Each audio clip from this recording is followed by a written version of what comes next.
Hola, en este vídeo vamos a hablar primeramente de la estructura general del trabajo académico para centrarnos luego en tres de sus partes: la introducción, la metodología y las conclusiones.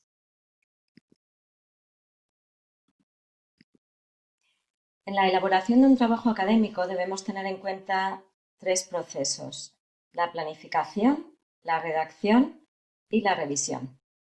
Aunque la redacción del trabajo en sí nos parecerá muy importante, en realidad los tres procesos son importantes y no debemos obviar, por ejemplo, ni la planificación previa ni la revisión posterior. Esto nos lleva a la estructura del trabajo. Una parte importante de la planificación del trabajo es pensar en su estructura. Cuenta con los siguientes elementos o apartados. Además de la portada y el índice, un trabajo debe contener una introducción, un desarrollo, unas conclusiones o una conclusión y unas referencias bibliográficas.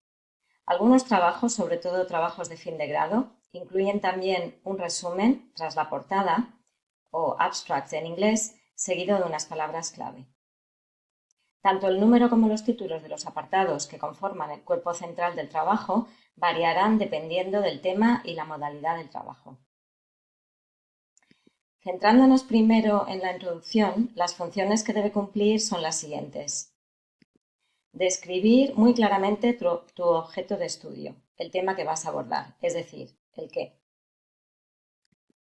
Señalar tus objetivos, presentar la pregunta o preguntas a las que quieres responder, las llamadas preguntas de investigación o research questions en inglés. Orientar sobre cuál es la modalidad del trabajo elegida, describir la perspectiva crítica adoptada en trabajos de literatura, por ejemplo, el cómo. Opcionalmente, en la introducción podemos dar también una justificación para la elección del tema o enmarcar brevemente el tema escogido en su contexto más amplio, intentando hacer hincapié en qué vacíos de investigación va a intentar llenar tu estudio, el por qué.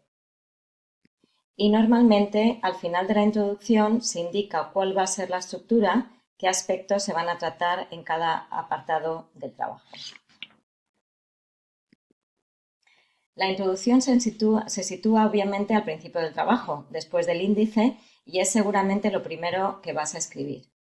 Sin embargo, conviene que vuelvas a revisarla al final, al escribir la conclusión, para estar seguro de que has respondido a lo que te habías propuesto o has cambiado algo con respecto a tus objetivos o ideas iniciales. En este caso, puede ser necesario reformular algunas ideas en la introducción.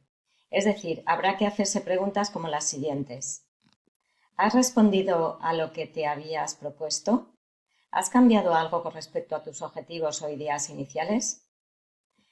Después viene una sección que es la metodología, que es opcional, pero que se incluye en muchos trabajos, dependiendo del tipo de trabajo, en la introducción misma, dentro de esta, o como una sección aparte, bien después de la introducción o bien tras el marco teórico. En la metodología deberás describir qué perspectiva crítica utilizarás en un trabajo de literatura o qué método de análisis o corpus lingüístico en uno de lengua o lingüística, sobre todo en el caso de un trabajo con una cierta base experimental y como hemos visto en una de las funciones de la introducción al hablar del cómo. Pasamos ahora a la conclusión, obviando la parte del desarrollo del trabajo por el momento. La conclusión cumple las siguientes funciones. Sirve para responder a las preguntas hechas en la introducción, si las hemos formulado, o para hacer referencia a cómo se han cumplido los objetivos mencionados en la introducción. Sirve también para resumir las ideas y contribución principal del trabajo, para recapitular, generalizar qué es lo que se ha conseguido en el trabajo. También se puede hacer referencia a qué has aprendido después de llevar a cabo el trabajo.